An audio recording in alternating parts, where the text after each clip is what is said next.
Good morning. कैसे हैं आप सभी लोग। आज हम आपको सामान्य हिंदी व्याकरण में वर्णमाला चैप्टर पढ़ाएंगे और प्रारंभ करते हैं वर्णमाला चैप्टर। वर्णमाला, सबसे पहले वर्णमाला में परिभाषा की बात कर ली जाए। वर्णों के व्यवस्थित समूह को वर्णमाला कहते हैं। वर्णों के व्यवस्थित समूह को क्या कहते हैं? वर्णमाला कहते हैं। पहले परिभाषा बता दी जाए। वर्णों के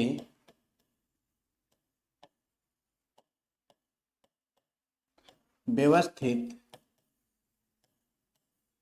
समूह को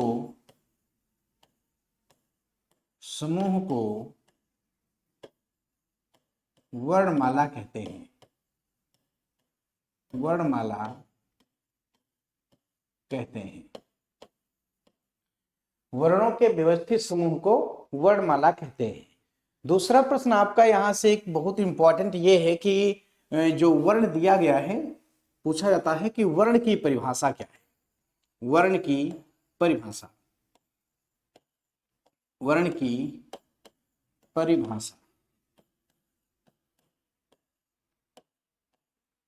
वर्ण की परिभाषा है भाषा की सबसे छोटी मौखिक इकाई। मौखिक इकाई ध्वनि। मौखिक इकाई ध्वनि के लिखित रूप को, मौखिक इकाई ध्वनि के लिखित रूप को, लिखित रूप को वर्ण कहा जाता है। वर्ण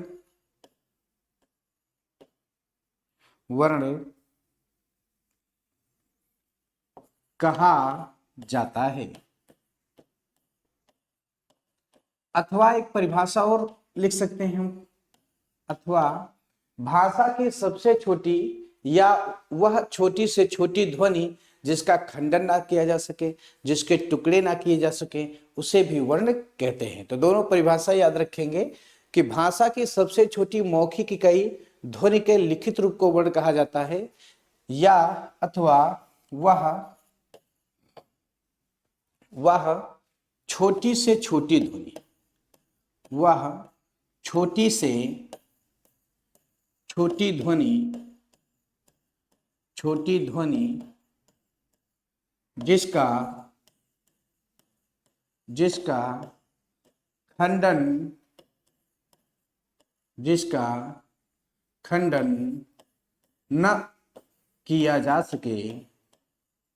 न किया जा सके, उसे वर्ण कहते हैं। उसे वर्ण कहते हैं। वर्ण कहते हैं।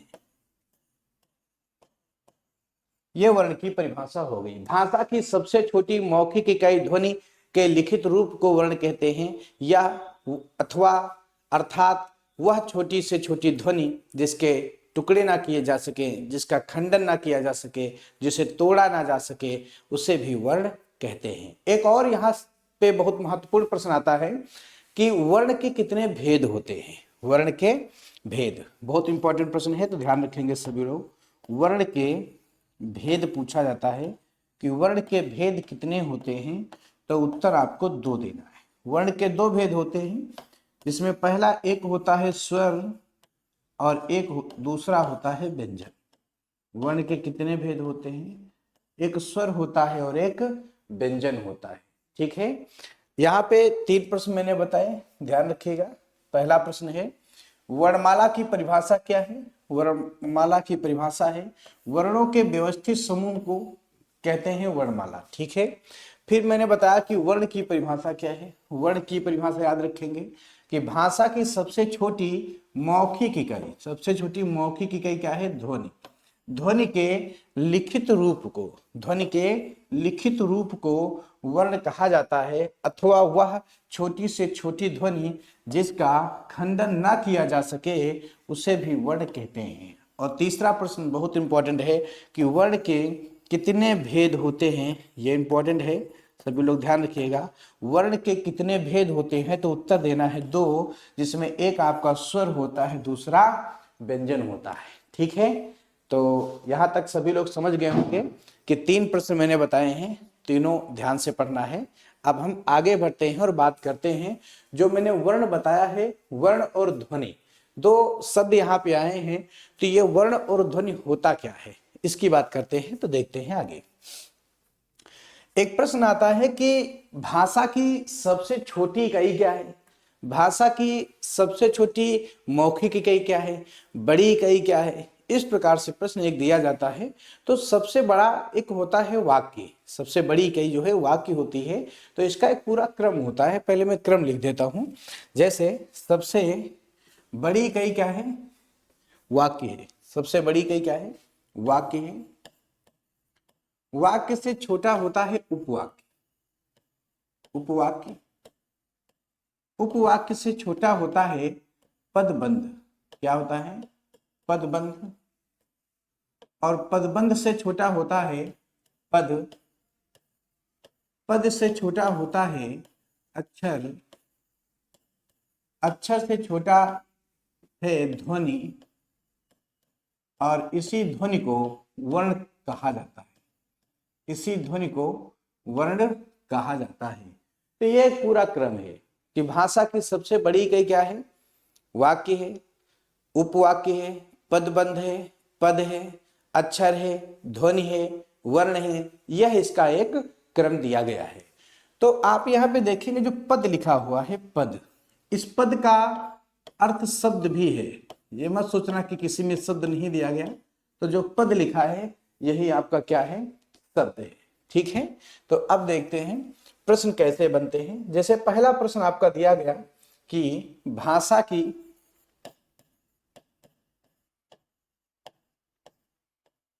सबसे छोटी इकाई क्या है, सबसे बड़ी, पहले बड़ी इकाई की बात करेंगे। भाषा की सबसे बड़ी इकाई क्या है, बड़ी इकाई। दूसरा प्रश्न यहां से बनता है, भाषा की सबसे छोटी इकाई क्या है, सबसे छोटी इकाई क्या है। एक प्रश्न और बनता है यहां से, भाषा की सबसे छोटी मौखिक इकाई, मौखिक इकाई। भाषा की सबसे छोटी मौखिक इकाई। एक प्रश्न और बनता है यहां से, भाषा की सबसे छोटी लिखित इकाई, लिखित इकाई। भाषा की सबसे छोटी लिखित इकाई। एक प्रश्न और बनता है यहां से, भाषा की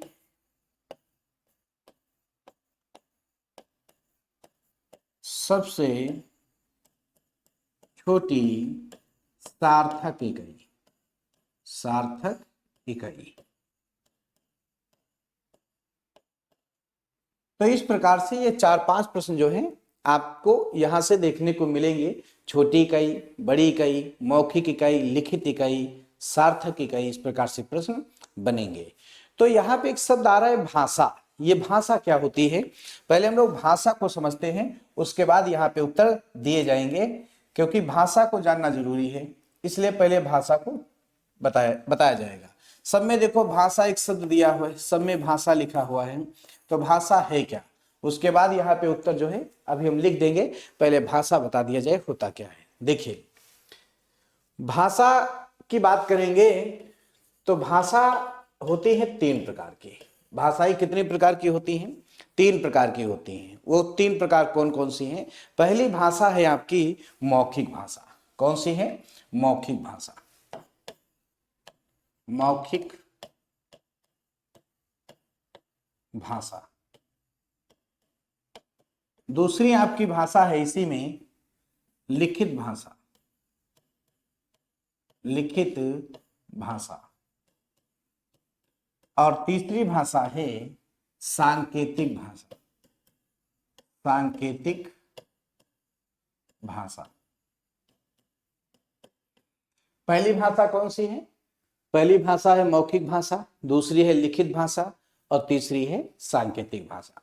भाषा के 3 प्रकार होते हैं। और अब हम जो आपका प्रश्न था यहाँ पे भाषा की सबसे बड़ी इकाई, छोटी इकाई, मौखिक इकाई, लिखित इकाई, तो पहले इस माध्यम से हम लोग समझेंगे तो बहुत आसानी हो जाएगी समझने में। देखिए, सबसे पहले हम बात करेंगे मौखिक भाषा की कि मौखिक भाषा होती क्या है। मौखिक भाषा।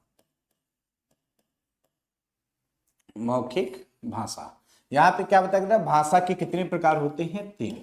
ठीक है, मौखिक भाषा, लिखित भाषा, सांकेतिक भाषा। और मौखिक भाषा होती क्या है इसकी बात करेंगे। देखिए, जब कोई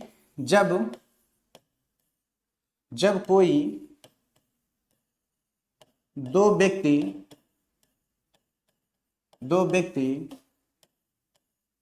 अपने विचारों का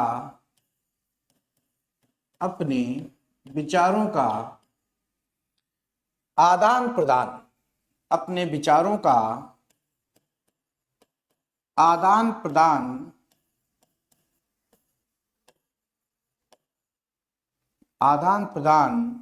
बोलकर व सुनकर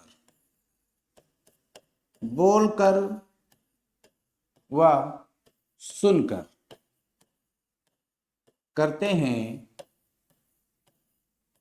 हैं उसे मौखिक भाषा कहते हैं। उसे मौखिक भाषा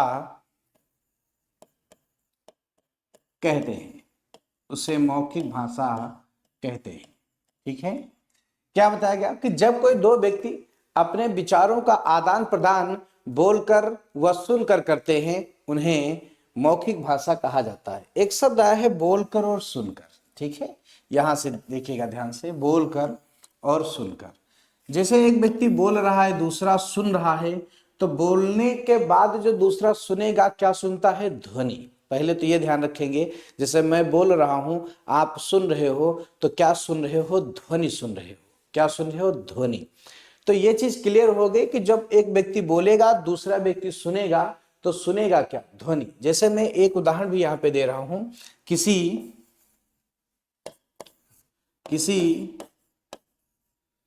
नेता के द्वारा किसी नेता के द्वारा सभा को संबोधित करना। सभा को संबोधित करना। संबोधित करना। किसी नेता के द्वारा सभा को संबोधित करना। जब कोई नेता जैसे भाषण दे रहा है, तो हम लोग क्या सुनते हैं? ध्वनि सुनते हैं। तो कहने का मतलब यह है कि जब कोई व्यक्ति बोलता है, दूसरा सुनता है, तो उसे ध्वनि ही कहा जाता है और उसे मौखिक भाषा भी कहते हैं। यही मौखिक भाषा होती है। जैसे दूसरा हम देखेंगे उदाहरण, रेडियो पर समाचार सुनना। रेडियो पर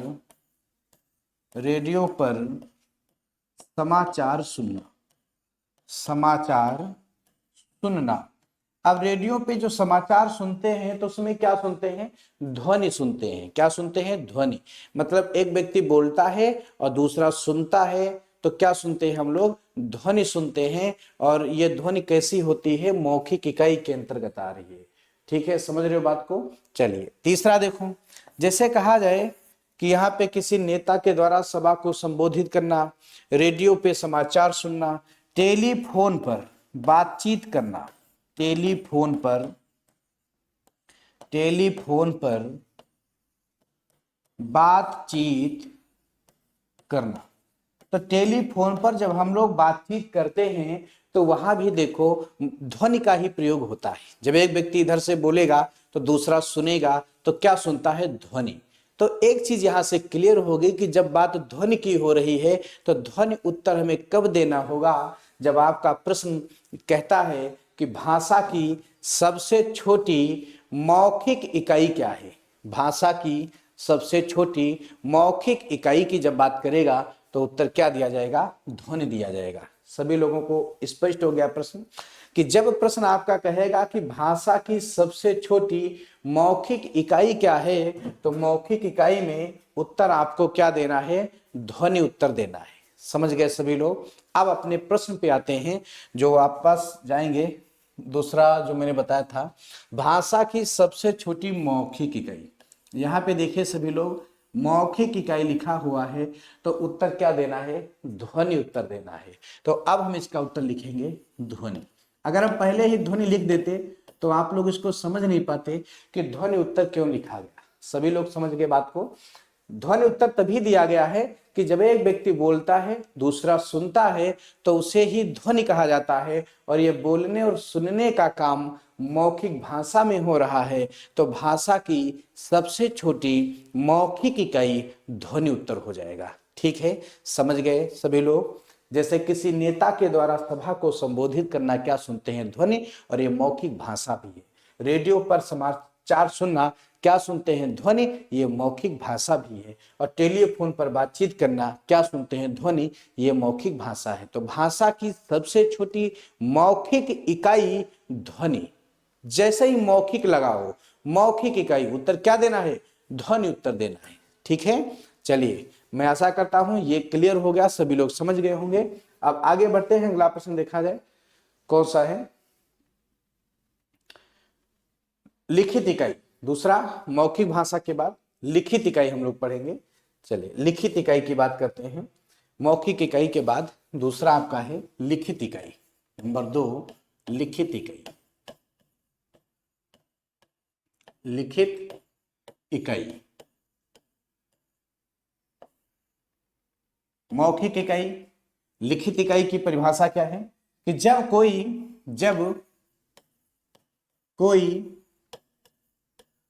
व्यक्ति अपने विचारों का आदान प्रदान, जब कोई व्यक्ति अपने विचारों का आदान प्रदान लिखकर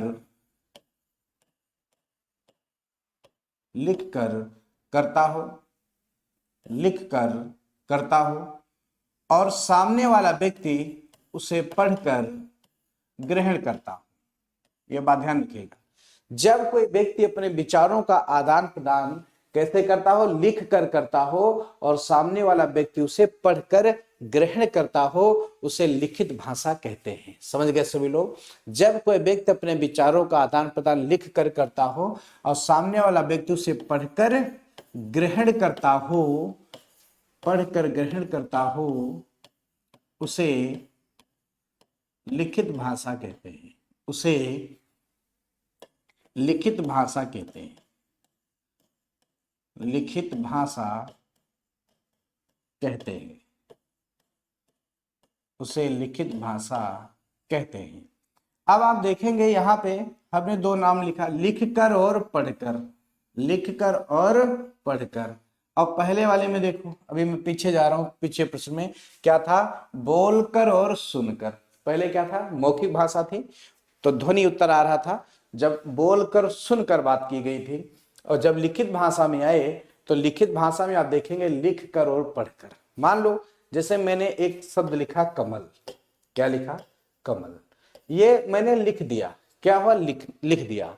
जब इस कमल को मैंने लिखा है तो अब आप क्या करोगे? पढ़ोगे। क्योंकि पहले क्या हो रहा था? पहले मैं बोल रहा था, पहले मैं कमल बोलता, तब आप उसे सुनते, और जब आप उसे सुनते तो वो ध्वनि हो जाती।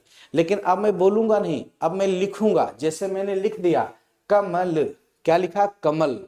तो अब आप क्या करोगे, पढ़ोगे। जब कोई व्यक्ति बोलेगा नहीं तो हम पढ़ेंगे, और जब पढ़ते हैं तो वर्ण को पढ़ते हैं। क्या पढ़ते हैं, वर्ण को पढ़ते हैं। जिससे कमल हमने पढ़ा, तो ये सब क्या पढ़ा, वर्ण को पढ़ा। किसे पढ़ा, वर्ण को पढ़ा। तो यहां से ये चीज स्पष्ट हो गई कि अगर आपका प्रश्न दिया जाए कि भाषा की सबसे छोटी लिखित इकाई क्या है, तो उत्तर वर्ण देना है। जब मौखिक इकाई पूछेगा तो ध्वनि हो गया, और जब लिखित इकाई पूछेगा तो वर्ण को पढ़ा जाता है। जैसे हमने कमल को पढ़ा है, तो क्या पढ़ा, वर्णों को पढ़ा। जैसे यहाँ पे उदाहरण भी आपको मिल जाएंगे, मैं कुछ उदाहरण बता रहा हूं।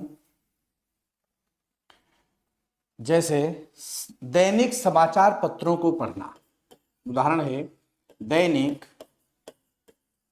समाचार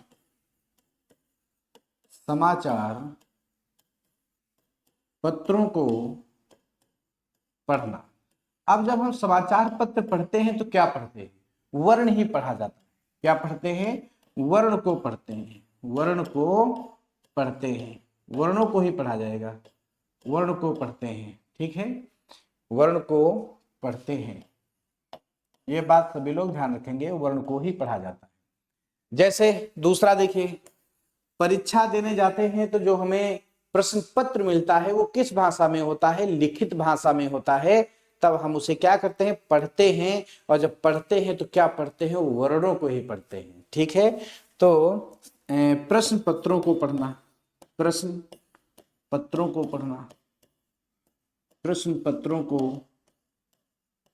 पढ़ना, या मासिक पत्रिका को पढ़ना, साप्ताहिक पत्रिका को पढ़ना, साप्ताहिक पत्रिका को पढ़ना, मासिक पत्रिका को पढ़ना, मासिक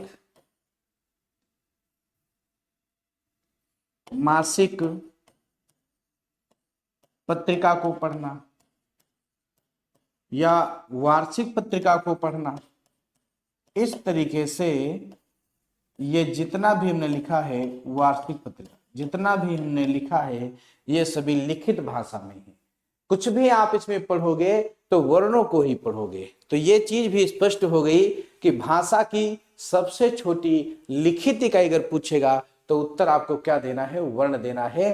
क्योंकि यहाँ पे आप देखेंगे कि क्योंकि कोई बोल नहीं रहा है, सब लिखा गया है, और लिखा गया है तो हम लोग पढ़ेंगे, और पढ़ेंगे तो वर्णों को ही पढ़ेंगे। और जब कोई व्यक्ति बोलेगा तो हम सुनेंगे, और सुनेंगे तो ध्वनि को सुनेंगे। तो सुनने की बात तो मौखिक इकाई में होती थी, तो वहां मैंने बता दिया कि भाषा की सबसे छोटी मौखिक इकाई ध्वनि है, और भाषा की सबसे छोटी लिखित इकाई वर्ण है। तो दोनों प्रश्न क्लियर हो गए कि जब प्रश्न आएगा भाषा की सबसे छोटी लिखित इकाई क्या है, तो उत्तर वर्ण देना है। और भाषा की सबसे छोटी मौखिक इकाई पूछा जाए तो उत्तर आपको ध्वनि देना है। तो अब वापस आते हैं अपने प्रश्न पे, जो मैंने प्रश्न बताया था कि भाषा की सबसे छोटी, यहाँ पे आप देखेंगे लिखा हुआ प्रश्न है भाषा की सबसे छोटी लिखित इकाई। ये देखिए लिखित इकाई, तो उत्तर क्या देना है, वर्ण देना है। ठीक है, दो प्रश्न क्लियर हो गए। अगर मैं पहले लिख देता दोनों उत्तर तो इससे समझ में नहीं आता, इसलिए हमने कहा था इसको हम पहले समझाते हैं, कब मौखिक उत्तर देना है, कब लिखित उत्तर देना है, तो स्पष्ट हो जाएगा। तो अब दोनों प्रश्न समझ में आ गए होंगे सभी लोगों को कि भाषा की सबसे छोटी मौखिक इकाई पूछा जाए तो उत्तर ध्वनि देना है, और छोटी लिखित इकाई पूछा जाए तो उत्तर वर्ण देना है। अब तीसरा जैसे प्रश्न आप इसी में देखेंगे, भाषा की तीन मैंने बताई थी, मुख्य रूप से तीन है, मौखिक भाषा, लिखित भाषा, सांकेतिक भाषा, तीन प्रकार हैं। तो मौखिक लिखित हो गया, सांकेतिक भाषा क्या है इसको बता दिया जाए, फिर वापस अपने प्रश्न पे आ जाएंगे, और भी जो उत्तर देने हैं उसका उत्तर कैसे बताना है। देखो तीसरा भेद इसमें हम लोग पढ़ेंगे सांकेतिक इकाई, सांकेतिक इकाई। जब कोई व्यक्ति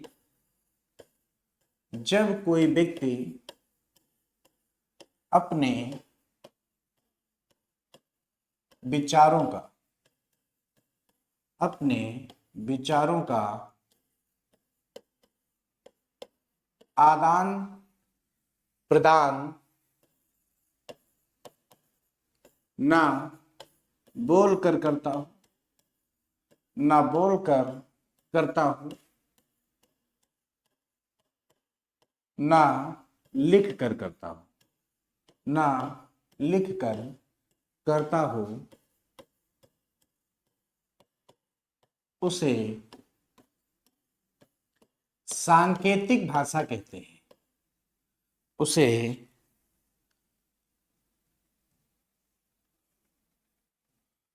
उसे सांकेतिक भाषा कहते हैं। उसे सांकेतिक भाषा कहते हैं। इसमें कहा गया कि जब कोई व्यक्ति अपने विचारों का आदान प्रदान न बोल कर करता हो, न लिख कर करता हो, केवल संकेत के माध्यम से जो भी बात कही जाएगी, जो भी इशारा किया जाएगा, जो बताया जाएगा, वही सांकेतिक भाषा होती है। जैसे एक उदाहरण दे रहा हूं, प्रश्न है, उदाहरण है, किसी पुलिसकर्मी के द्वारा किसी पुलिस कर्मी के द्वारा पुलिसकर्मी के द्वारा यात्रियों को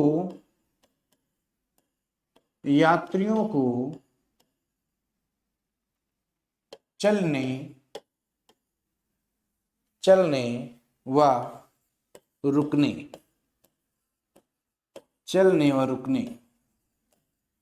की सूचना देना,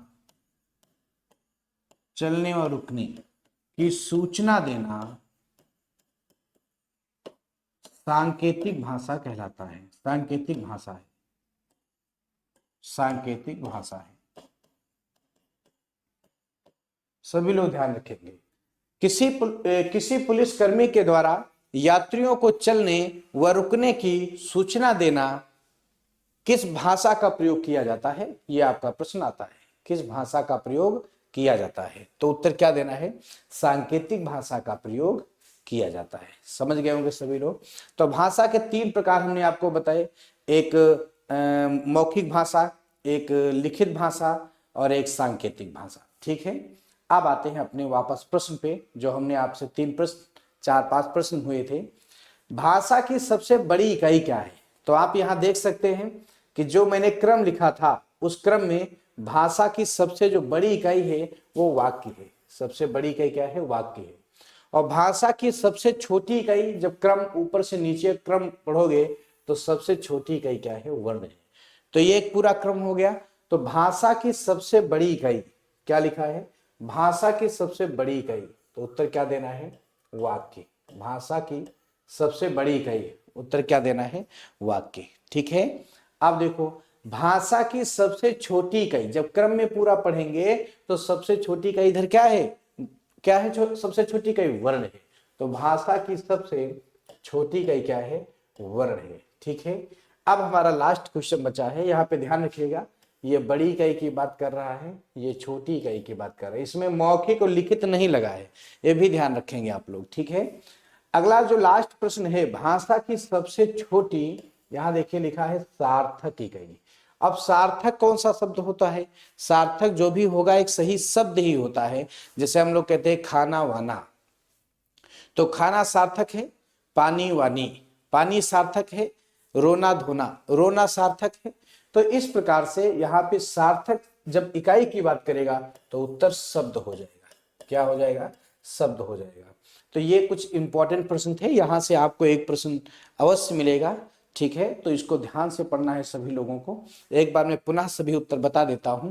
भाषा की सबसे बड़ी इकाई पूछा जाए तो उत्तर क्या देना है? वाक्य। सभी लोगों को उत्तर क्या देना है?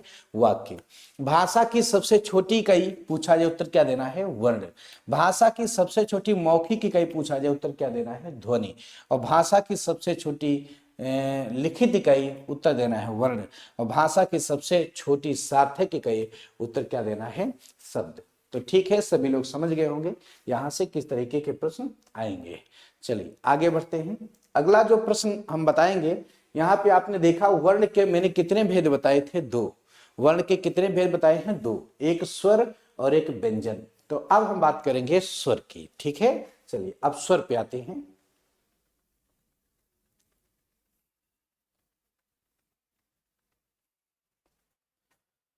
स्वर। हिंदी वर्णमाला में जो स्वर हैं, पहले हम स्वर की परिभाषा की बात करते हैं। स्वर पहले एक बार पुनः यहाँ पे बता दिया जाए, वो प्रश्न पीछे हो गया है, तो इसमें बताना क्या है कि जब आपका प्रश्न आए कि वर्ण के भेद कितने होते हैं, वर्ण के भेद, ये प्रश्न मैंने पीछे बताया है, यहाँ शुरुआत करेंगे तो एक बार पुनः बता देते हैं। वर्ण के भेद दो हैं। कितने भेद हैं? दो हैं। एक आपका स्वर है, कौन सा? स्वर है। और दूसरा आपका व्यंजन है। कौन सा है? व्यंजन है। एक आपका स्वर है, दूसरा व्यंजन है, ये ध्यान रखिएगा। तो अब हम शुरुआत करेंगे सबसे पहले स्वर, कि स्वर क्या होते हैं। ठीक है, देखिए स्वर। स्वर जिन स्वरों का उच्चारण या जिन वर्णों का उच्चारण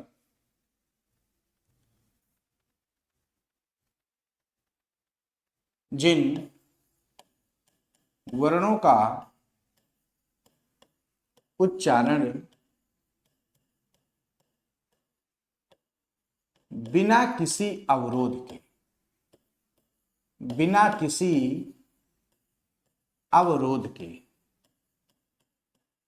अवरोध के या बिना किसी या बिना किसी दूसरे वर्ण की सहायता से,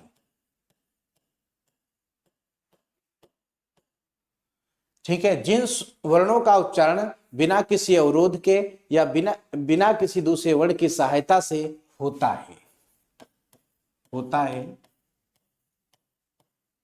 उसे स्वर कहते हैं, उसे स्वर कहते हैं, उसे स्वर कहते हैं। समझ गए सभी लोग कि जिन वर्णों का उच्चारण बिना किसी अवरोध के या बिना किसी दूसरे वर्ण की सहायता से होता है, उसे स्वर कहा जाता है। एक लाइन में दूसरा भी प्रश्न पढ़ लिया जाता है कि जैसे कहा जाता है वे वर्ण जो स्वतंत्र रूप से बोले जाते हैं, तो अथवा करके मैं ये भी लिख देता हूं यहां पे, अथवा वे वर्ण जो स्वतंत्र रूप से बोले जाते हैं, बोले जाते हैं, वे वर्ण जो स्वतंत्र रूप से बोले जाते हैं उन्हें भी स्वर कहा जाता है। ठीक है, समझ गए सभी लोग। तो जो भी परिभाषा आएगी हम इस तरीके से इसको सही करेंगे कि जिन वर्णों का उच्चारण बिना किसी अवरोध के या बिना किसी दूसरे वर्ण की सहायता से होता है उसे स्वर कहते हैं, अथवा वे वर्ण जो स्वतंत्र रूप से बोले जाते हैं उन्हें स्वर कहते हैं। ठीक है, अब बात आई कि स्वर कितने होते हैं, हिंदी वर्णमाला में स्वर कितने होते हैं। तो ये तो परिभाषा की बात हो गई। तो बहुत से लोगों का उत्तर 13 भी हो जाता है, 10 भी है, 11 भी है। तो हम आपको बताएंगे कि 11 सही है कि 10 सही है कि 13 सही है। ठीक है, देखिए पहले तो यहाँ पे लिखा जाए, एक बार हम स्वर लिख लेते हैं ताकि स्पष्ट हो जाए सभी लोगों को। छोटा बड़ा आ, छोटी ई, बड़ी ई, छोटा ऊ, बड़ा ऊ, री, ए, ऐ, ओ, औ, अंग और आ।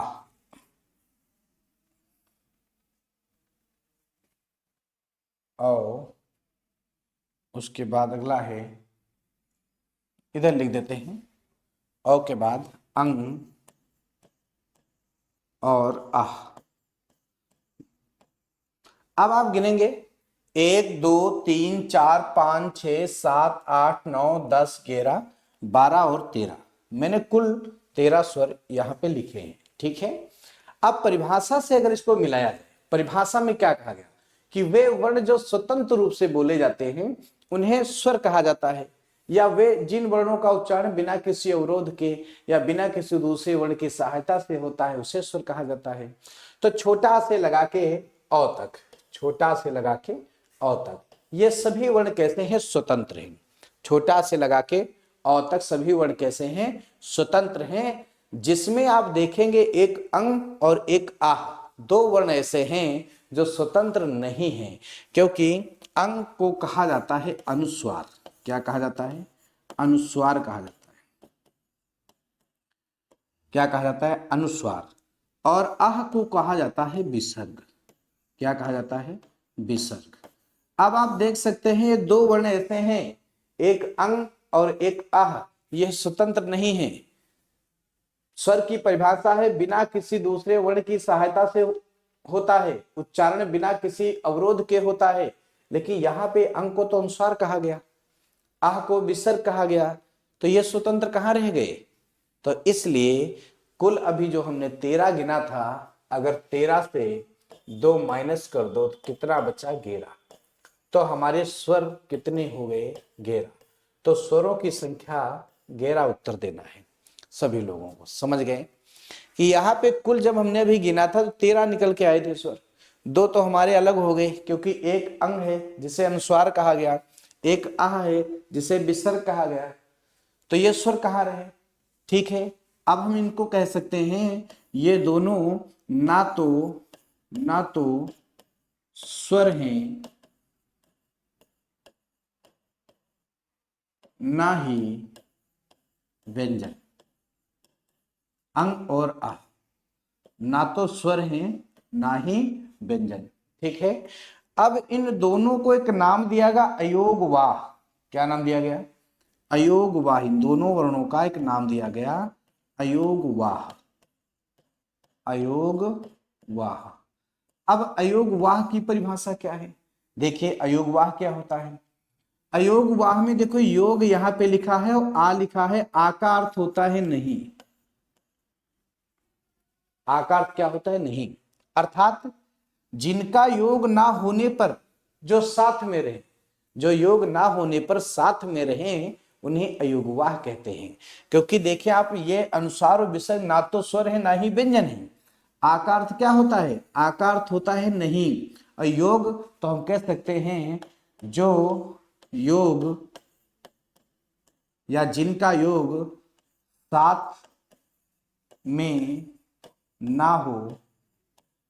हो, जिनका योग साथ में ना हो, ठीक है, उन्हें क्या कहते हैं? अयोगवाह कहते हैं। अब अयोगवाह की संख्या अगर पूछी जाए तो उत्तर कितना दोगे? 2। अयोगवाह कितने हैं? 2। एक आपका अंग है और एक आपका आह है। ठीक है, समझ गए सभी लोग? तो ये तो मैंने बात कर दी अनुस्वार की, विसर्ग की। ठीक है, अब ये होता क्या है, इसी में एक आपका होता है अनुनासिक। अभी हम उसकी भी चर्चा करेंगे। तो पहले स्वर क्लियर हो गए कि आपका अगर प्रश्न आता है कि हिंदी वर्णमाला में स्वर की संख्या कितनी है तो उत्तर कितना देना है? 11। 11 उत्तर सही है, क्योंकि अंग को अनुस्वार कहा गया है और आह को विसर्ग कहा गया है। अब हम अनुस्वार और विसर्ग, अनुनासिक, अयोगवाह की भी बात कर लेते हैं। तो अनुस्वार होता क्या है? देखिए अनुस्वार, अनुस्वार की परिभाषा क्या है? अनुस्वार कहते हैं जब किसी वर्ण का उच्चारण करते समय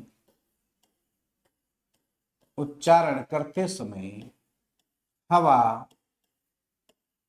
केवल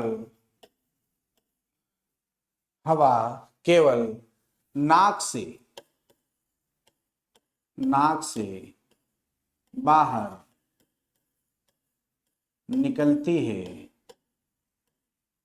हवा केवल नाक से बाहर निकलती है, उसे अनुस्वार कहते हैं।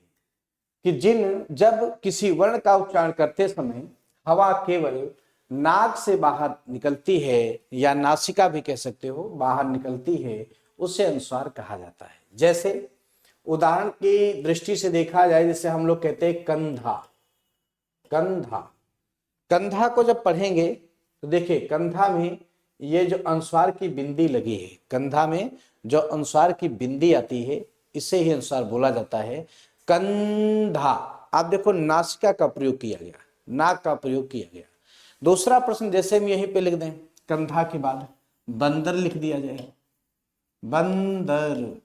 आप देख सकते हैं हम बंदर, बन जैसे बंद किया किसका प्रयोग हुआ, नासिका का प्रयोग हुआ, ठीक है। जिसे कह दिया जाए डंडा, डंडा, ठीक है। आप देखेंगे डंडा में किसका प्रयोग हुआ, नासिका का प्रयोग हुआ। तो इस तरीके से अंगूर कहना है, अंगूर, जिसे मैंने कह दिया अंगूर, ठीक है। तो अंगूर में अंग जैसे ही कहा, देखो नासिका का प्रयोग हो गया, ठीक है।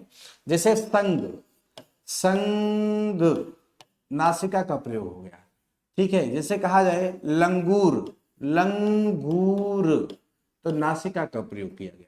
तो सभी लोग समझ गए होंगे कि जिन वर्णों का उच्चारण करते समय हवा या वायु केवल नाक से बाहर निकलती है उसे क्या कहते हैं, अनुस्वार कहते हैं। यह मैंने कुछ आपको उदाहरण यहाँ पे बता दिए, ध्यान रखिएगा सभी लोग, ठीक है। जैसे कंधा है, बंदर है, डंडा है, अंगूर है, संग है और लंगूर है, ठीक है। दूसरा आपने पढ़ा था अनुस्वार के साथ साथ में एक विसर्ग। विसर्ग क्या होता है देखिए,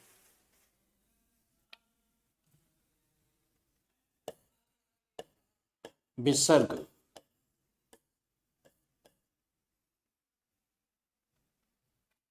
विसर्ग की ध्वनि, विसर्ग की ध्वनि हा के समान होती है, हा के समान होती है। विसर्ग की ध्वनि हा के समान होती है, ठीक है। विसर्ग की ध्वनि हा के समान होती है। यह स्वर नहीं है, विसर्ग जो है स्वर नहीं है। इसे छोटा आ के साथ जोड़कर जोड़कर आह की तरह, आह की तरह लिखा जाता है, आह की तरह लिखा जाता है। इसका प्रयोग विसर्ग का लिख देते हैं तो सही रहेगा। यहां पे विसर्ग का प्रयोग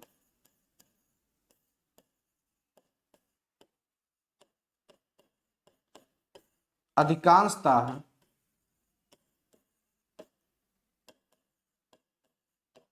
अधिकांशतः तत्सम शब्दों में या संस्कृत शब्दों में कह सकते हो, तत्सम लिख सकते हो, संस्कृत भी लिख सकते हो, संस्कृत शब्दों में किया जाता है, किया जाता है। जैसे उदाहरण अगर हम लिखना चाहें तो आप देखेंगे यहाँ पे, जैसे प्रातः है, क्या है प्रातः, अंतः है, अंतः,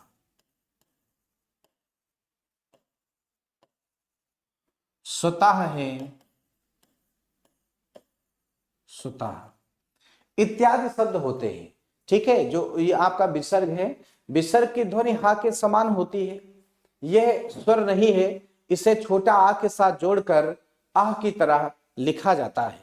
विसर्ग का प्रयोग अधिकांशतः तत्सम शब्दों में किया जाता है, जैसे प्रातः, अतः, स्वतः इत्यादि शब्द होते हैं। अनुस्वार हो गया, विसर्ग हो गया।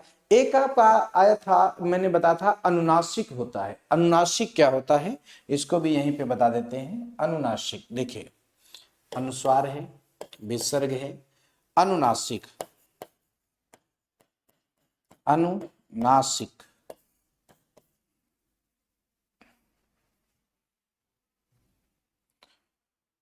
जब किसी वर्ण का उच्चारण करते समय, जब किसी वर्ण का उच्चारण करते समय हवा या वायु, हवा या वायु नाक और मुख दोनों से, नाक और मुख दोनों से, नाक और मुख दोनों से बाहर निकलती है, निकलती है, तब उसे अनुनासिक कहते हैं। अनुनासिक वर्ण कहते हैं। अनुनासिक वर्ण कहते हैं। जब किसी वर्ण का उच्चारण करते समय हवा या वायु नाक और मुख दोनों से बाहर निकलती है, तब उसे अनुनासिक वर्ण कहते हैं। ये बात ध्यान रखिएगा सभी लोग, ठीक है। यहाँ पे अगर हम कुछ उदाहरण देना चाहें तो आप देखेंगे अनुस्वार और विसर्ग से बिल्कुल अलग होंगे। अनुस्वार में तो कहा गया था कि जब किसी वर्ण का उच्चारण करते समय हवा केवल नाक से बाहर निकलती है, तब उसे अनुस्वार कहा जाता है। समझ गए सभी लोग। लेकिन यहाँ पे तब शिरोरेखा के ऊपर ये जो लाइन खींची जाती है, इसे शिरोरेखा बोलते हैं। यह अनुस्वार की बिंदी होती है, इसे अनुस्वार कहते हैं। और जब शिरोरेखा के ऊपर इस तरीके की बिंदी लगाई जाती है, तब इसे अनुनासिक कहते हैं। ये चंद बिंदी होती है, ठीक है, ध्यान रखिएगा सभी लोग। जैसे यहाँ पे लिखा जाए तांगा, एक शब्द लिख रहा हूं तांगा, तांगा ऐसे लिखा जाएगा। जैसे शब्द आ जाए पंखुड़ी, पंखुड़ी इस तरीके से लिखा जाएगा, ठीक है। जैसे प्रश्न आ जाए चांद, चांद, ठीक है, इस तरीके से लिखा जाएगा। जैसे प्रश्न आ जाए तांबा, तांबा इस तरीके से लिखा जाएगा। तो जब किसी वर्ण का उच्चारण करते समय, जैसे हमने कहा तांगा, तो देखो ता मुख से भी वायु बाहर निकलेगी और नाक से भी, दोनों एक साथ में प्रयोग किए जाते हैं। तांगा, ठीक है। जैसे कहा जाए पंखुड़ी, पंखुड़ी मुख से और नाक से दोनों से वायु बाहर निकलेगी। जैसे कहा जाए चांद, चांद, तो चा में भी देखो मुख से वायु निकल रही बाहर और नासिका का प्रयोग साथ में होगा, दोनों का प्रयोग साथ में किया जाएगा। जब हम अनुस्वार पढ़ रहे थे तो अनुस्वार में हमने आपको बताया था यहाँ केवल नाक से ही वायु बाहर निकलेगी। जैसे मैंने पढ़ा था अंगूर, क्या पढ़ा था, अंगूर, देखो मुख, यहाँ पे मुख का प्रयोग बहुत कम होता है, ठीक है। बंदर, डंडा, ठीक है, संग, लंगूर इत्यादि शब्द होते हैं। सभी लोग समझ गए होंगे अनुस्वार क्या होता है, विसर्ग क्या होता है और अनुनासिक क्या होता है। चलिए आगे बढ़ते हैं। अब हम बात करेंगे व्यंजन वर्णों की, क्योंकि मैंने आपको स्वर बता दिया और व्यंजन वर्ण की बात करेंगे। व्यंजनों की जो संख्या होती है, वो प्रश्न यहीं पे स्वर मैंने बताए थे। वर्ण के दो भेद होते हैं, एक स्वर और एक व्यंजन। जो व्यंजन है उनकी संख्या होती है 33। अभी आगे हम पूरा एक चार्ट बनाएंगे, व्यंजनों की संख्या कितनी होती है 33। वर्णमाला का एक पूरा चार्ट बनाएंगे, वहां पे हम विस्तार से चर्चा करेंगे कि कौन से वर्ण ऐसे हैं जो व्यंजन में गिने जाते हैं, कौन से ऐसे वर्ण हैं जिनके कुछ अलग नाम दिए गए हैं। तो अभी हम यहाँ पे स्वरों का वर्गीकरण पढ़ रहे हैं, तो पहले स्वर पढ़ लिया जाए, उसके बाद व्यंजन पे आएंगे। तो अगला अब हम पढ़ेंगे स्वर के बाद स्वरों का वर्गीकरण, ठीक है। स्वरों का वर्गीकरण कितने प्रकार से होता है इसकी चर्चा करेंगे। स्वरों का वर्गीकरण, वर्गीकरण, स्वरों का वर्गीकरण में पहली जो हेडिंग है, प्रश्न आपका है मात्रा या उच्चारण के आधार पर, मात्रा या उच्चारण के आधार पर, के आधार पर स्वर, मात्रा या उच्चारण के आधार पर स्वर तीन प्रकार के होते हैं, तीन प्रकार के होते हैं।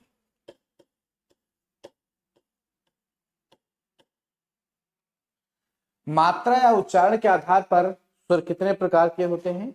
स्वर होते हैं तीन प्रकार के। समझ गए?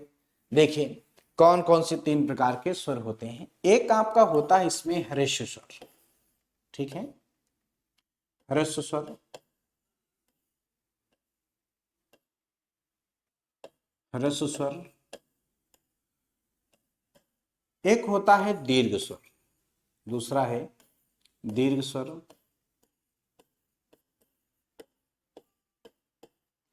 एक होता है प्लुत स्वर, प्लुत स्वर। ये प्लुत स्वर संस्कृत का है, हिंदी में दो ही स्वर हैं। तो अगर आपका प्रश्न आता है मात्रा के आधार पर स्वर कितने प्रकार के होते हैं, मात्रा के आधार पर अगर केवल पूछा जाए तो उत्तर दो देना है। मात्रा के आधार पर स्वर कितने प्रकार के होते हैं? दो प्रकार के होते हैं। एक आपका होता है ह्रस्व स्वर और एक होता है दीर्घ स्वर। मात्राएं दो ही होती हैं, ध्यान रखिएगा, क्योंकि कुल मात्रा अगर पूछ रहा है प्रश्न में तो 10 मात्राएं होती हैं। जैसे अभी मैं एक कॉलम बना देता हूं छोटा सा प्रश्न बताने के लिए। देखिए मात्राओं की अगर बात की जाए तो मात्राएं कितनी होती हैं।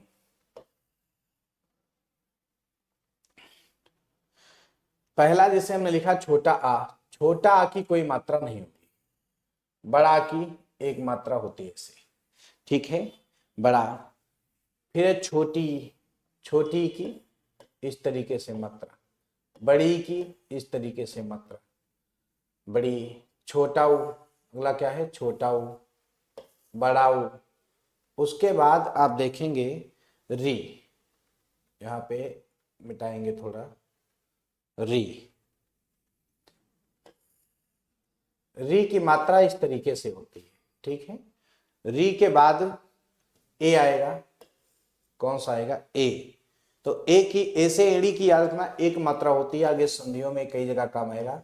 ए से एड़ी, ऐसे ऐनक, ओ से ओखली और औ से औरत, औ। तो आप देख सकते हैं यहाँ पे मात्राएं कितनी हैं। तो छोटा की तो कोई मात्रा नहीं होती है, छोटा की कोई मात्रा नहीं होती है, तो कितनी मात्राएं होगी? एक, बड़ा की मात्रा 2, 3, 4, 5, 6, 7, 8, 9, 10।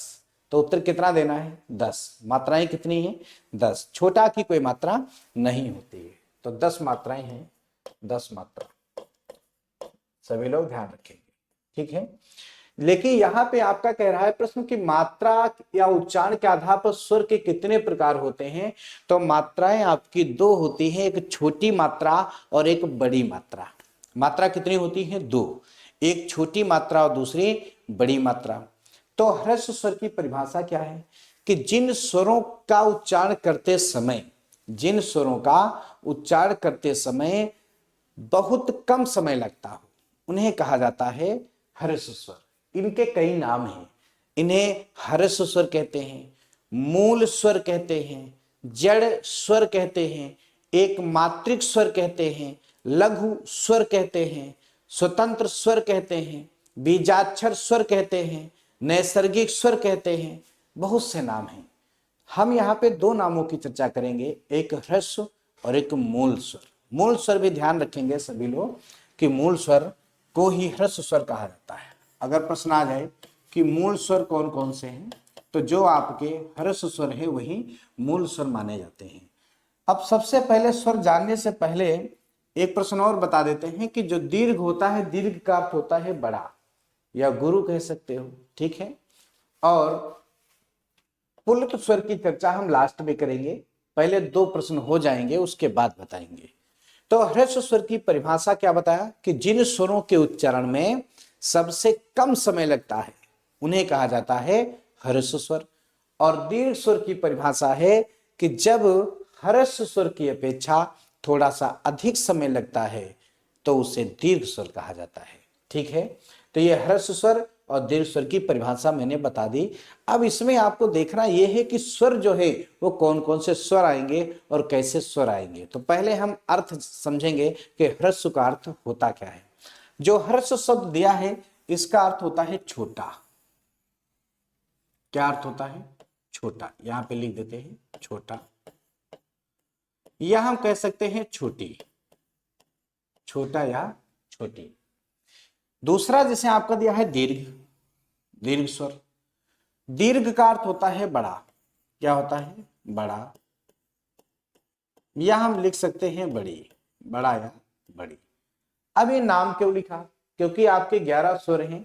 जब इन स्वरों का हम उच्चारण करेंगे, अगर किसी भी स्वर के पहले छोटा और छोटी आएगा तो वो ह्रस्व स्वर हो जाएगा, और किसी भी स्वर के पहले बड़ा या बड़ी आएगा तो वो दीर्घ स्वर हो जाएगा। बहुत आसान तरीका है, रटना नहीं है।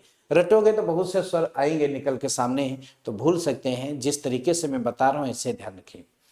ह्रस्व का अर्थ क्या बताया? छोटा, छोटी। दीर्घ का अर्थ क्या बताया? बड़ा या बड़ी।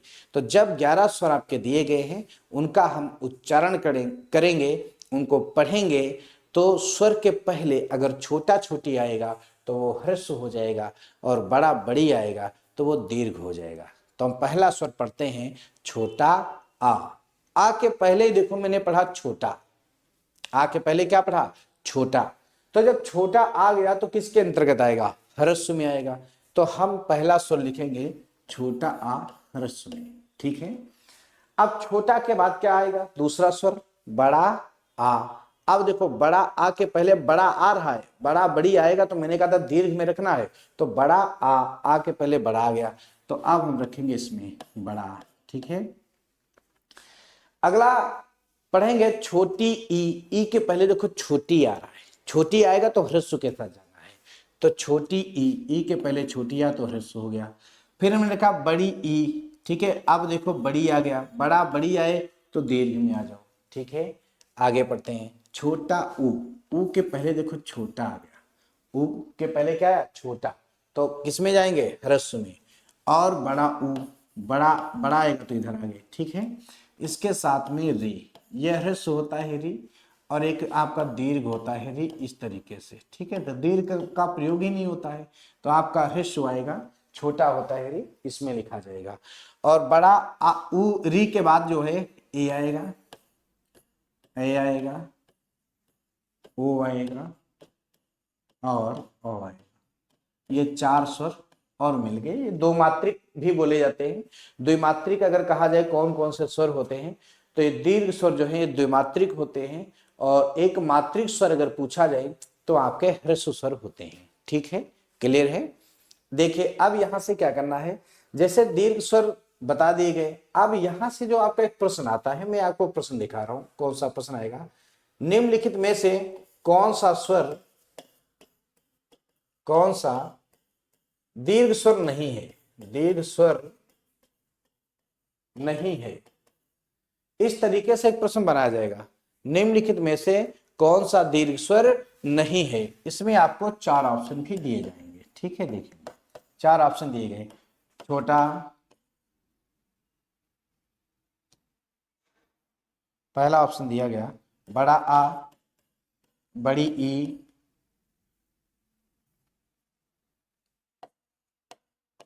बड़ा ऊ और ए।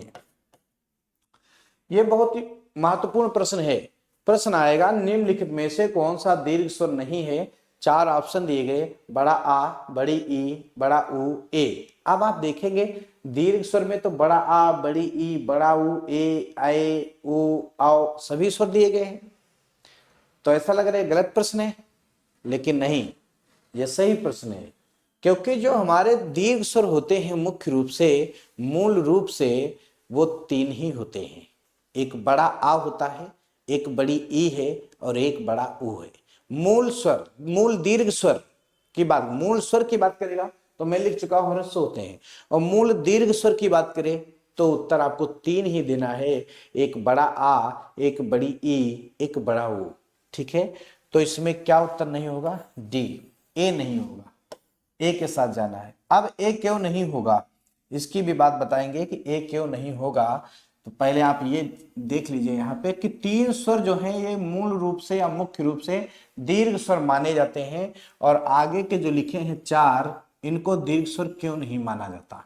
अब इस प्रश्न को हम मिटा रहे हैं यहाँ पे, ठीक है। सभी लोग समझ गए होंगे कौन सा दीर्घ स्वर नहीं है, बड़ा, बड़ी, बड़ाऊ, ए। तो मुख्य रूप से दीर्घ स्वर 3 ही आपके हैं, तो 3 उत्तर देना है, ठीक है। चलिए अब इसको मिटा दिया जाए, फिर अगला प्रश्न बताया जाए।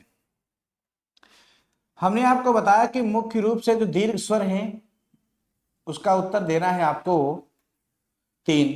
तो ए, ऐ, ओ, औ क्यों नहीं है? क्योंकि इन्हें कहा जाता है संयुक्त स्वर। क्या बोला जाता है? इनका एक नाम है संयुक्त स्वर कहा जाता है, संयुक्त स्वर, संयुक्त स्वर। अब संयुक्त क्यों कहा जाता है? क्योंकि ये 2 वर्णों से मिलकर बनते हैं। जैसे ए है, तो ए से एड़ी जो है ये छोटा आ के बाद जब छोटी ई आता है तो ए का निर्माण करता है, तो ये संयुक्त हो गया, ठीक है। आगे देखो, ए और ए जब छोटा के बाद ए से एड़ी आता है तो ए बनता है, तो ये भी संयुक्त हो गया। तो संयुक्त स्वर की बात हो रही। अब ओ और ओ की बात कर रहे हैं, तो अब यहाँ पे छोटा के बाद अगर छोटा ऊ आ जाए तो ये भी संयुक्त हो रहा है, तो ये भी बन गया, ठीक है, ये भी आपका हो गया। और ओ जो है अगर छोटा के बाद ओ आ जाए, इसको भी मिलाया जाए तो औ बन जाएगा। तो यहाँ पे हम देखेंगे सभी का क्या हो रहा है, सभी मिलकर बन रहे हैं। छोटा आ ई से ए बना, आ ए से ए बना, आ ऊ से ओ बना, आ ओ से ओ बना। तो ये आपके संयुक्त स्वर कहे जाते हैं। समझ गए सभी लोग? दूसरा एक प्रश्न और यहां से बहुत महत्वपूर्ण पूछा जाता है कि आपके सजातीय स्वर और विजातीय स्वर कौन से होते हैं। तो सजातीय स्वर विजातीय स्वर की चर्चा भी हम यहीं पे कर लेंगे, क्योंकि इन्हीं से संबंधित प्रश्न है। तो यहीं पे मैं लिख देता हूं एक सजातीय और एक विजातीय। प्रश्न अगर आ जाए कौन सा वर्ण सजातीय वर्ण है, कौन सा विजातीय है, तो ध्यान रखेंगे सभी लोग। सजातीय वर्ण वे होते हैं जो 2 समान वर्णों से मिलकर बन जाएं। जैसे समान वर्ण से मिलकर कौन कौन से बनेंगे? अगर छोटा के बाद छोटा आ जाए, इसको मिलाओ, समान है तो बड़ा बन गया। छोटी के बाद अगर छोटी ई आ जाए, इसको मिलाओ तो बड़ी ई बन गया। और छोटा ऊ के बाद अगर छोटा ऊ आ जाए, इसको मिलाओ तो बड़ा ऊ बन गया। अब आप देख सकते हैं यहाँ पे बड़ा आ, बड़ी ई, बड़ा ऊ, ये 2 सभी समान वर्णों से मिलकर बने हैं, तो ये सजातीय कहे जाएंगे। तो बड़ा आ, बड़ी ई, बड़ा ऊ, ये सभी सजातीय हो गए। और विजातीय वे वर्ण होते हैं जो असमान स्वरों से मिलकर बने, समान ना हो। समान वर्ण तो यहाँ पे है, छोटा छोटा बड़ा, छोटी छोटी बड़ी, छोटा ऊ बड़ा ऊ, ये समान वर्ण हो गए। असमान वर्ण वे होते हैं जो 2 असमान स्वरों से ही वर्णों से मिलकर बने। जैसे आप यहां देखेंगे जो मैंने संयुक्त स्वर लिखा है, ये समान वर्ण नहीं है, असमान वर्ण है। देखिए छोटा के बाद छोटा आ नहीं आया है, छोटी ई आया है, तो ये असमान है। छोटा के बाद ए आया, असमान है। छोटा के बाद ऊ आया, असमान वर्ण है। आ के बाद ओ आया तो असमान है। तो ये चारों वर्ण विजातीय स्वर कहे जाएंगे। कैसे कहे जाएंगे? विजातीय स्वर। तो लिख लिया जाए, ए, ऐ, ऊ और ओ, ये 4 जो स्वर हैं इन्हें क्या कहा जाएगा? विजातीय स्वर कहा जाएगा, ठीक है। तो अब हम वापस अपने प्रश्न पे आ जाते हैं, साथ में आपको सजातीय और विजातीय भी बता दिया गया।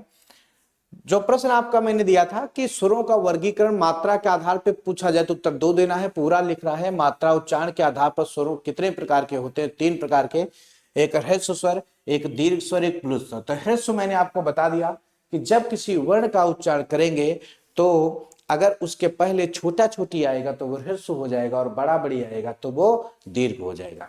तो ये सभी लोग अच्छी तरह से समझ गए होंगे। और प्लुत स्वर की बात करेंगे कि प्लुत स्वर क्या होता है। प्लुत स्वर का जो प्रयोग है अधिकांशतः नाटक और संवादों में किया जाता है, क्योंकि इसकी परिभाषा भी कई तरीके से बना दी जाएगी। जैसे मैं पहला परिभाषा बना रहा हूं कि ऐसा कौन सा स्वर है जो ह्रस्व स्वर और दीर्घ स्वर की अपेक्षा अधिक समय लेता है, तो वो प्लुत स्वर है। ऐसा कौन सा स्वर है जिसमें सबसे अधिक समय लगता है, तो वो भी प्लुत स्वर है। ऐसा कौन सा स्वर है जिसमें तिगुना समय लगता है, तो वो भी प्लुत स्वर है। तो आप देखेंगे यहाँ पे ह्रस्व, दीर्घ, प्लुत 3 नाम दिए गए थे। तो प्लुत एक ऐसा स्वर है जिसमें सबसे अधिक समय लगता है। जैसे नाटक और संवादों की मैंने बात की, कहीं पे जैसे रामलीला हो रही है तो वहां पे राम और रावण का जब संवाद होता है तो देखो कितने उच्चारण में बातचीत होती है, कितनी तेज उच्चारण में बातचीत की जाती है। ठीक है, जैसे प्लुत स्वर की हम बात करें तो राम, जैसे रावण आया और राम को संबोधित कर रहा है तो धीरे से नहीं बोलेगा, रा ऐसे बोलेगा तो ये मात्रा ही निकल रही है बड़ा की, राम। जैसे लोग ओम का जाप करते हैं, ओम, ठीक, ये प्लुत स्वर होगा। ओम कैसा है, प्लुत स्वर होगा। तो इसी प्रकार से आपके शब्द होते हैं जो इसमें प्रयोग किए जाते हैं। तो एक मैंने प्रश्न पढ़ा है आज, स्वरों का वर्गीकरण, इसमें किस तरीके के प्रश्न आएंगे एक बार पुनः सभी लोग देखेंगे। मात्रा के आधार पर स्वर कितने प्रकार के होते हैं, 2 प्रकार के। और कुल मात्राएं अगर पूछी जाए तो ये मात्राएं आपके सामने लिखी हुई हैं कि कुल मात्राएं कितनी हैं, 10 मात्राएं हैं। और हर्ष स्वर कितने होते हैं, मूल स्वर कितने होते हैं, उत्तर 4 देना है। छोटा, छोटी, छोटा उ, री होता है। और दीर्घ स्वर कितने होते हैं, मुख्य रूप से 3 होते हैं, बड़ा आ, बड़ी ई, बड़ा ऊ होता है। ए, ऐ, ओ, औ को संयुक्त स्वर कहा जाता है, इसको ध्यान रखिएगा सभी लोग। और प्लुत स्वर राम और ओम होता है। ठीक है, ओम कई बार प्रश्न पूछा गया ओम कैसा स्वर है, तो ये प्लुत स्वर के अंतर्गत माना जाएगा। और सजातीय विजातीय की बात मैंने की कि सजातीय स्वर वे स्वर होते हैं जो 2 समान वर्णों से मिलकर बने, उन्हें सजातीय कहा जाता है। जैसे छोटा छोटा से बड़ा बना, छोटी छोटी से बड़ी बनी, छोटा से बड़ा बना। तो यहाँ ये सभी समान वर्ण थे जो लिखे हुए हैं, समान वर्ण हैं, तो ये सजातीय कहे गए। और ये ए, ऐ, ओ, औ देखिए आप यहाँ पे ये विजातीय वर्ण कहे जाएंगे क्योंकि ये असमान वर्णों से मिलकर बने हैं। तो सभी लोग समझ गए होंगे दीर्घ स्वर, प्लुत स्वर, ह्रस्व स्वर क्या होते हैं। ठीक है, चलिए अब आगे बढ़ते हैं। दूसरा आपका जो प्रश्न आता है, स्वरों के वर्गीकरण में जिह्वा के आधार पर स्वर कितने प्रकार के होते हैं, या जीव कह सकते हैं। ठीक है, दूसरा जो हम लोग पढ़ेंगे जिह्वा, जिह्वा या जीव लिख देते हैं क्योंकि हिंदी में जीव का ही अभी हम प्रयोग करेंगे तो उस आधार पर समझना आसान हो जाएगा। जीव के आधार पर, जीव के आधार पर स्वर 3 प्रकार के होते हैं, 3 प्रकार के होते हैं। जिह्वा के आधार पर स्वर कितने प्रकार के होते हैं, 3 प्रकार के होते हैं। एक आप इसमें पढ़ेंगे अग्र स्वर, कौन सा पढ़ेंगे, पहला है अग्र स्वर।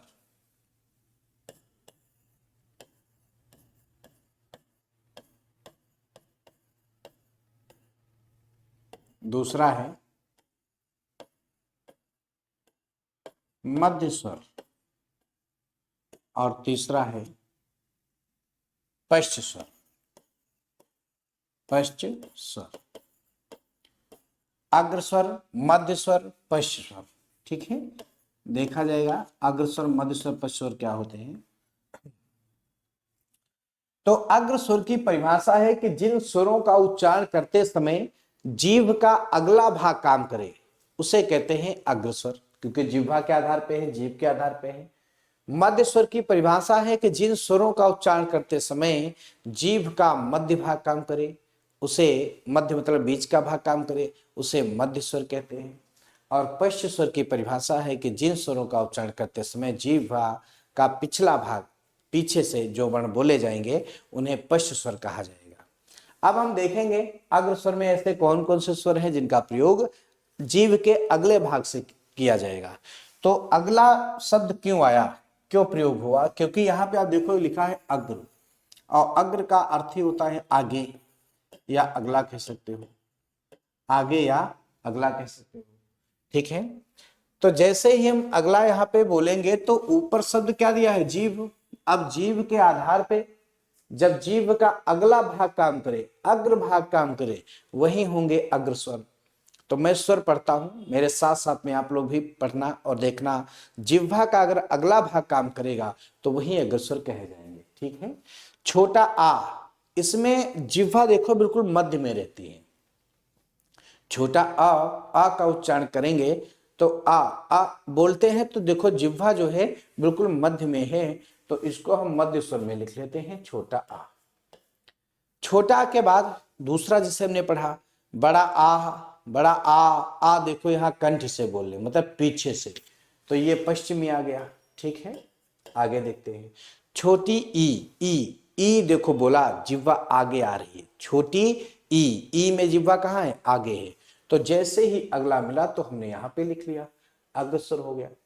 बड़ी ई में भी जिह्वा देखो आगे है, बड़ी ई में भी आगे है, तो यहाँ पे लिख लिया।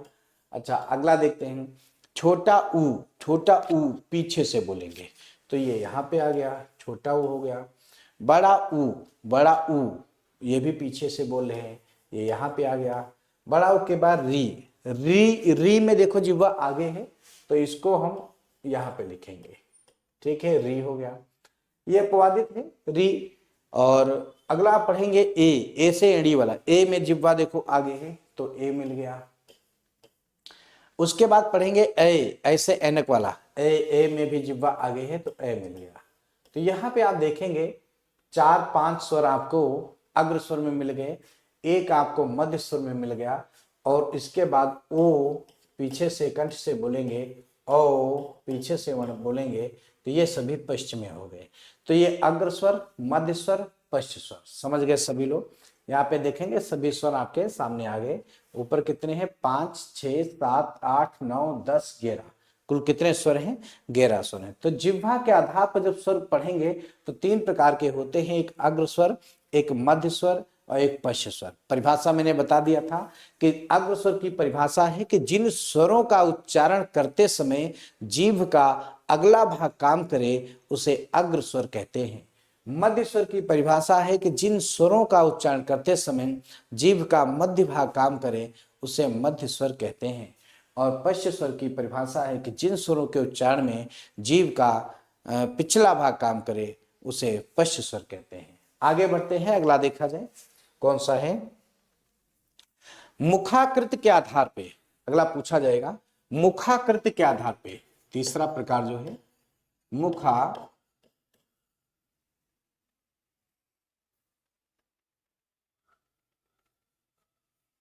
अगला है मुखा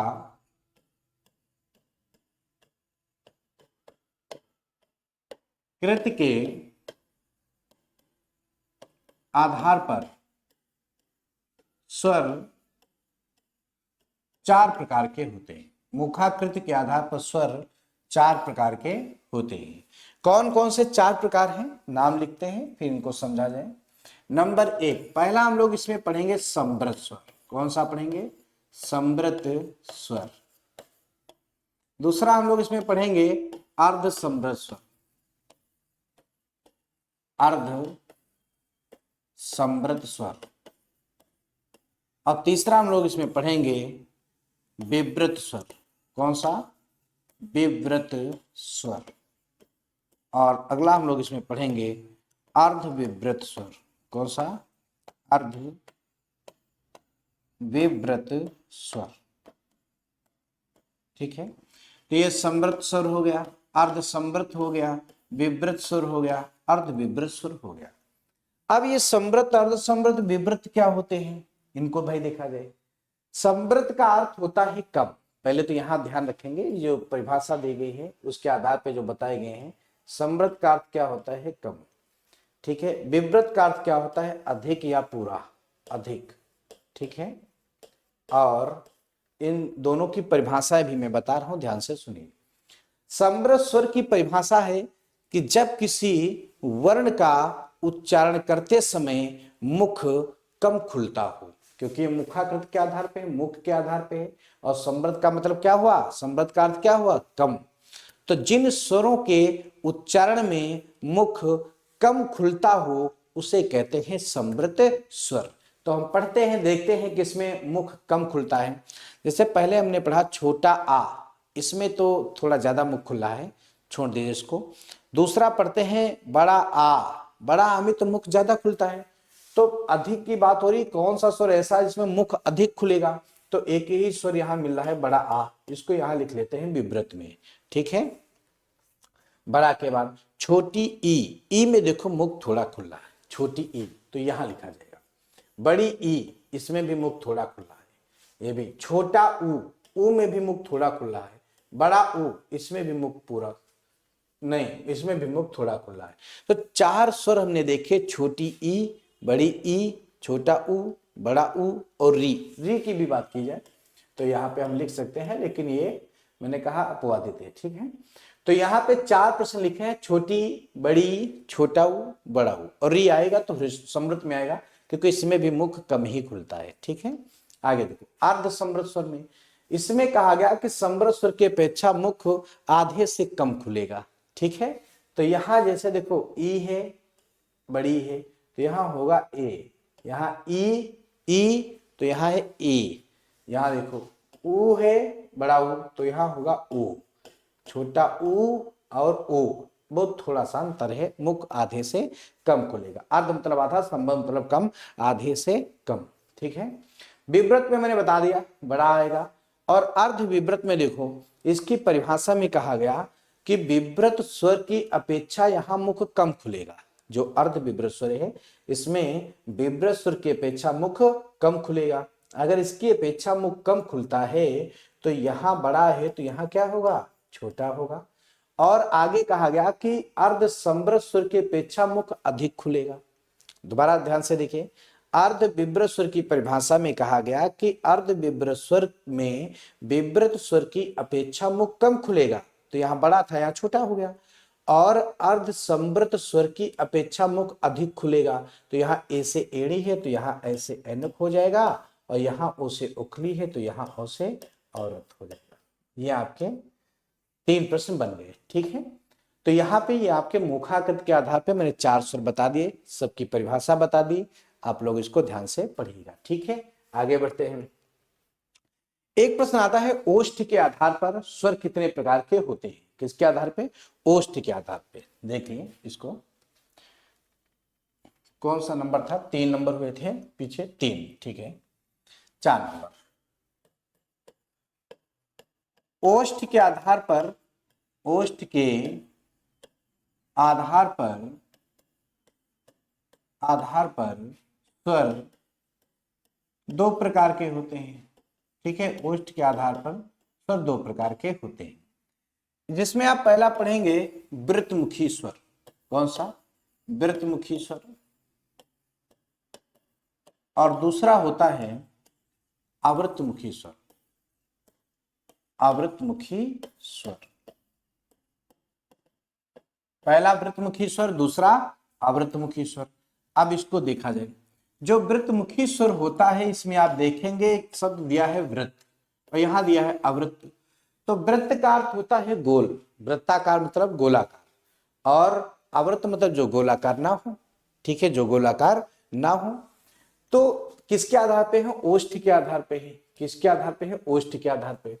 तो जब हम किसी वर्ण का उच्चारण करें और हमारे ओठों की स्थिति अगर वृत्ताकार हो जाए, गोलाकार हो जाए, तो वो वृत्तमुखी सुर होंगे, और जो गोलाकार ना हो वो अवृत्तमुखी सुर होंगे। मैं पढ़ता हूं स्वर, देखूंगा किसमें ओठों की स्थिति जो है वो गोलाकार हो जाती है। जो गोलाकार वो वृत्त, वृत्ताकार मतलब गोलाकार।